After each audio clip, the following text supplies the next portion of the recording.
Power is rarely born in moments of peace. It rises from chaos, betrayal, ambition, and blood. In the 1st century BCE, Rome was the greatest republic the world had ever known, rich, powerful, and feared across continents. Yet beneath its glory, it was tearing itself apart from within, consumed by civil wars, political assassinations, and rival generals fighting for personal dominance. And out of this storm of violence and uncertainty emerged a young man who would quietly transform a fragile republic into the most enduring empire in Western history. A man remembered today as Augustus, the founder of the Roman Empire.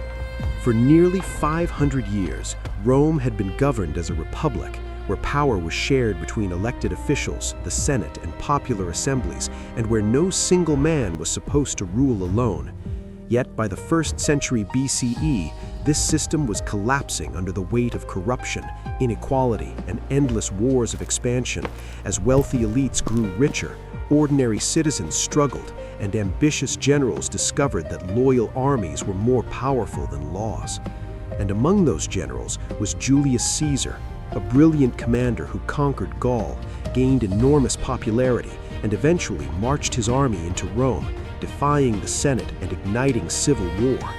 And after defeating his rivals, he declared himself dictator for life, shocking traditionalists who feared the return of monarchy, until, in 44 BCE, he was assassinated by senators who believed they were saving the republic, but instead, they opened the door to even greater chaos.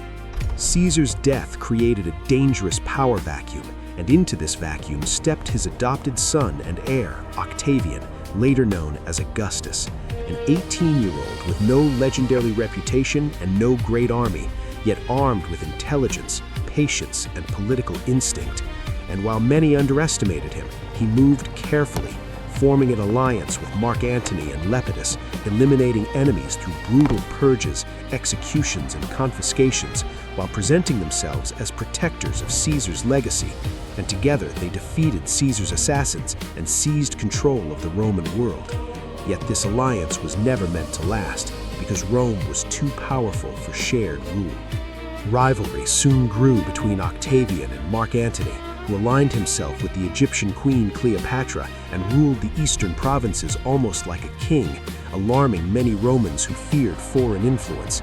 And Octavian seized this moment, using propaganda, speeches, and political maneuvering to portray Antony as a traitor controlled by a foreign queen, while presenting himself as the true defender of Roman values, morality, and independence, slowly turning public opinion in his favor without firing a single arrow. When war finally came, it was presented not as a civil war, but as a national struggle for Rome's future. And in 31 BCE, Octavian's forces defeated Antony and Cleopatra in a decisive naval battle, ending all serious opposition. And within a year, both Antony and Cleopatra were dead.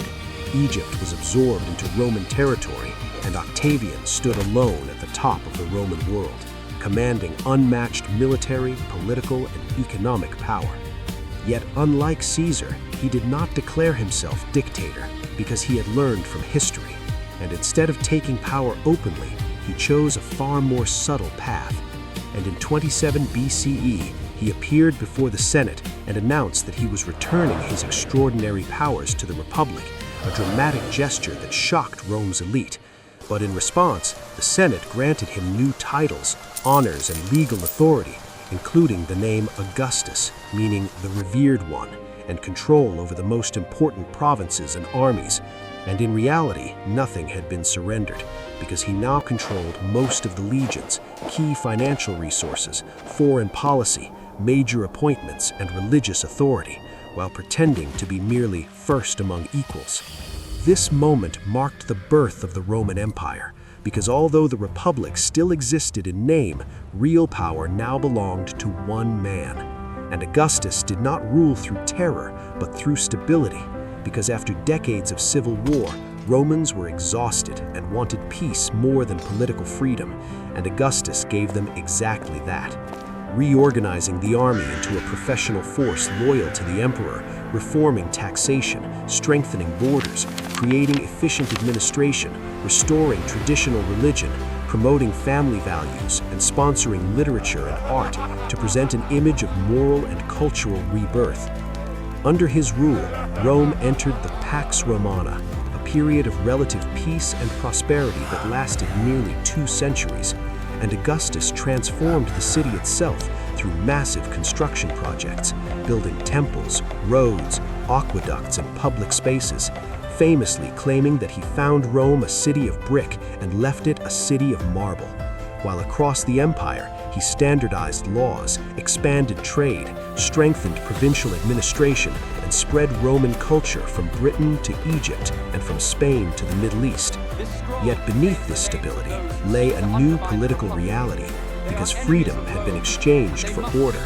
The Senate still met, elections still occurred, but true authority belonged to the emperor.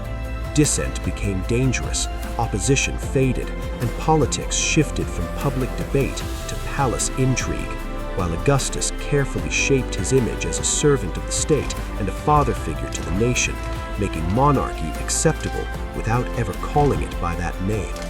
When Augustus died in 14 CE, after ruling for more than 40 years, he left behind something unprecedented, a stable system of one-man rule that could survive its founder. And his inheritor inherited not just power, but an entire imperial structure, proving that the empire was no longer an experiment, but a permanent reality. The founding of the Roman Empire in 27 BCE changed world history forever, creating a unified Mediterranean economy, long-distance trade networks, legal systems that still influence modern law, infrastructure that lasted centuries, and cultural connections between civilizations, shaping Europe, North Africa, and the Middle East for thousands of years. And even after the empire fell, its legacy lived on through language, law, religion, and politics. But perhaps the greatest lesson of Augustus's rise is this: he did not seize power with a crown, he built it with patience. He did not destroy the Republic in one day, he slowly transformed it until it no longer recognized itself. And the Roman Empire was not born in a revolution, but in silence, compromise, and exhaustion. Because when people grow tired of chaos, they will accept almost any ruler who promises peace. And in 27 BCE, Rome chose peace at the cost of its freedom.